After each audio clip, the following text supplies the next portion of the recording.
Hello everyone, আসসালামু আলাইকুম। Welcome back to life with Mobashira. কী অবস্থা সবার, কেমন আছেন? আমি আলহামদুলিল্লাহ ভালো আছি। এখানে হচ্ছে অনেক সকালবেলা, আজকে ভার্সিটিতে যাব, ক্লাস করব, দেন একটু কার্জনে যেতে হবে এসএসসি আর এইচএসসির মার্কশিট তোলার জন্য। তাই এখানে সকালে ঘুম থেকে উঠে ব্রেকফাস্ট করে নিচ্ছি। এই তো রেডি হয়ে চলে এসেছি স্টেশনে, অলরেডি ট্রেনে উঠে পড়েছি। আজকের ওয়েদারটা খুবই সুন্দর ছিল, আর আমি যেতে যেতে একটু ক্যাপচার করছিলাম আমার এই জায়গাটা। হুট করে দেখতে না জানি কেন ভালো লাগলো, প্রতিদিনই দেখি বাট আজকে একটু অন্যরকম লাগছিল। এখন চলে এসেছি অলরেডি মেট্রো স্টেশনে। গাজীপুর থেকে ঢাকায় আসলাম ট্রেনে, আর এখান থেকে কার্জন যাব হচ্ছে মেট্রো দিয়ে। এখানে আমরা ক্লাসের অলমোস্ট সবাই ছিলাম। দেন এখানে আসার পর মেট্রো আসতে যতক্ষণ টাইম লাগলো ততক্ষণ আমরা কিছু ভিডিও করলাম, ছবি তুললাম একসাথে। এই তো অলরেডি আমাদের মেট্রোও চলে এসেছে, অ্যান্ড আমরা এখন সবাই একসাথে উঠবো, একই বগিতে উঠবো, বাট ভিন্ন ভিন্ন দরজা দিয়ে সবাই উঠছিলাম, বিকজ কি দরজা দিয়ে উঠতে গেলে দেখা যাবে কেউ না কেউ থেকে গিয়েছি, লেট হয়ে গিয়েছে। দেন এখানে হচ্ছে কার্ডগুলোকে পাঞ্চ করার জন্য লাইনে দাঁড়ালাম। একদম এই মাথা থেকে ওই মাথা পর্যন্ত সব আমাদের ক্লাসের মেয়েরাই ছিল। আর এই যে এখানে আমি আমার কার্ডটাকে ফেরত দিয়ে চলে যাচ্ছি। মেট্রো স্টেশন থেকে বের হয়েছি, অ্যান্ড টিএসসির সামনে থেকে আমরা একটা রিক্সা নিয়ে নিই। তারপর এখানে হুট করে সকালের ওয়েদারের তুলনায় এখনকার ওয়েদারটা অনেক সানি হয়ে গিয়েছিল, তাই আমরা ছাতা ওপেন করে নিয়েছিলাম। তিনজন এক রিক্সায় উঠেছি, আর উপরে আরেকজন ছাতা ধরে রেখেছে। আর এখানে এখন আমরা চলে এসেছি অলরেডি কার্জনে। আমাদের আজকে কাজ ছিল কার্জনের এখানে বায়োলজিক্যাল ফ্যাকাল্টি, সেই ফ্যাকাল্টির ডিন অফিসে। এখান থেকেই মূলত আমরা আমাদের কাগজপত্রগুলো ফেরত নেব। অলরেডি আমাদের ওই কাগজ তোলার জন্য যেই কাগজ জমা দিতে হবে সেইটা সিআর নিয়ে জমা দিয়ে দিয়েছে। অ্যান্ড আমরা এখানে আসার পর সবাই একসাথে সিআরের এখানে কথা বললাম যে কতক্ষণ লাগবে, কেমন কি। ও বলল যে অনেকটা টাইম লাগবে, আমরা আশেপাশে ঘুরতে পারি বা খেতে যেতে পারি। দেন আমরা সবাই মিলে চলে আসলাম এখানে ফুচকা খেতে। ফুচকা খাওয়া শেষ করে ভাবলাম যে এখনও তো অনেকটা সময় বাকি আছে, চলো কোথাও ঘুরে আসা যাক। দেন ক্লাসের আমরা কয়েকজন মিলে এখন যাচ্ছি মিউজিয়ামে। যদিও মিউজিয়ামে অনেকবার ঘোরা হয়েছে, বাট ভাবলাম কেন না সবার সাথে আরেকবার যাওয়া যাক। এই তো এখন এখানে এই নিউ এই গাড়িগুলো, জানি না আমি নাম কি, এগুলোতে করে আমরা যাচ্ছিলাম। অ্যান্ড গাড়িটার পুরা আশেপাশে খোলামেলা হওয়ার কারণে অনেক জোরে বাতাস লাগছিল আর খুবই ভালো লাগছিল।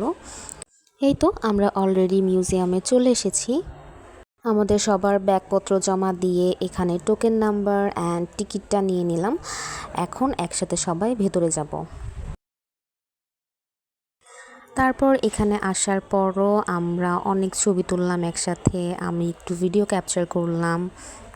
তারপর চলে আসলাম দোতলাতে। এই জায়গাটায় ছোটোবেলায় যখন এখানে ফার্স্ট এসেছিলাম খুবই আকর্ষণীয় লেগেছিল, মনে হয়েছিল ও মাই গড, না জানি কি মনে হচ্ছিল যে ভেতর এই সব কিছু মনে হয় রিয়েল, একই জায়গায় সবাইকে দেখতে পাচ্ছি, এগুলোদেরকে মনে হয় ছোঁয়া যাবে বা কিছু।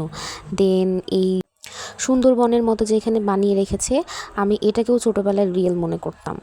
এখন সব কিছু নর্মাল হয়ে গেছে, বুঝি যে এগুলো রিয়েল না, জাস্ট বাংলাদেশের ঐতিহ্যকে দেখানোর জন্য এখানে এভাবে বানিয়ে বানিয়ে রাখা হয়েছে। তারপর এইখানে দেখলাম এই বিশাল বড় একটা নৌকা। আমরা অনেকে ট্রাই করছিলাম এটার সাথে ছবি তোলার জন্য, বাট আনফর্চুনেটলি এটা এতটাই বড় ছিল যে একজন মানুষকে কভার করে ছবি তোলা ইম্পসিবল ছিল। দেন এইখানে দেখলাম আমাদের আদিবাসী যারা সাঁওতাল গারো, ওদের কিছু ব্যবহার্য জিনিসপত্র, মানে হচ্ছে ওরা কীরকম জুয়েলারিস পরে, দেন কীরকম শাড়ি পরে, সেইগুলো। মিউজিয়ামের এই পার্টটা আমার খুবই ইন্টারেস্টিং লেগেছে। লাস্ট টাইম আমি যখন এসেছিলাম এই জায়গাটার মনে হয় কাজ চলছিল, আর এখন একদম কাজ কমপ্লিট। এখানে বিভিন্ন রকমের কাচের জিনিসপত্র ছিল, আর এগুলো এত সুন্দর ছিল, আমার তো মনে হচ্ছিল ভাই আমি যদি এগুলো আমার বাসায় রাখতে পারতাম। এই পার্টটাও খুবই ইন্টারেস্টিং ছিল, এখানে বিভিন্ন রকমের বাদ্যযন্ত্র ছিল, অ্যান্ড দেখতে তো খুবই নাইস, খুবই চার্মিং লাগছিল। তারপর এই পার্টটাতে ছিল বিভিন্ন রকমের বস্ত্র, এই শাড়িগুলো। দেন এখানে ছিল বিভিন্ন সুলতান রাজা বাদশাদের ব্যবহার্য এই কোটগুলো, মানে হচ্ছে ওরা ওই টাইমে যেরকম কাপড় পরিধান করত। তারপরে চলে আসলাম এইখানে, এই যে এই সেকশনটাতে। এইখানে এত বিশাল বিশাল পালঙ্ক ছিল, যা বলার মতো না। আমরা তো তাকিয়ে দেখছিলাম যে ও মাই গড, অনেক বড় বড় পালঙ্ক, আবার এক একটার মাথার মধ্যে অনেক সুন্দর সুন্দর কারুকার্য করা ছিল। কোনোটায় হাতি ছিল, কোনোটায় পরী আঁকা ছিল, আঁকা না মানে বানানো ছিল। তারপর মিউজিয়াম দেখা শেষ করে আমরা চলে গিয়েছি হচ্ছে আমাদের মার্কশিট আনার জন্য। অ্যান্ড মার্কশিট পেতে পেতে কিন্তু বিকাল 4টা বেজে গিয়েছিল সবার পেতে পেতে। আমার ফ্রেন্ড একসাথে আমরা বাসায় ব্যাক করব, ওটা একদম লাস্টে ছিল। দেন আমরা এখান থেকে এখন চলে যাচ্ছি বাসার উদ্দেশ্যে। আগেই আমরা এক রিকশায় 3 জন, এখন আমার সাথে যুক্ত হয়েছিল আমার বোন, আর উপরে বসেছিল আমার ফ্রেন্ড, আর আমি হচ্ছি ওর পাশে। দেন এই যে 4টা 15 বাজে, আমাদের ট্রেন আছে 5টা 20-এ। আমরা এই রিকশা করেই চলে যাচ্ছি কমলাপুর স্টেশনে। অ্যান্ড কমলাপুর স্টেশনে আসার পর আমরা এখান থেকে কিছু কিনলাম, খেলাম, আর এখন চলে যাব হচ্ছে বাসায়। সেই সাথে আজকের ভিডিওটা এই পর্যন্তই। দেখা হবে অন্য কোনো ভিডিওতে। আল্লাহ হাফেজ, আসসালামু আলাইকুম।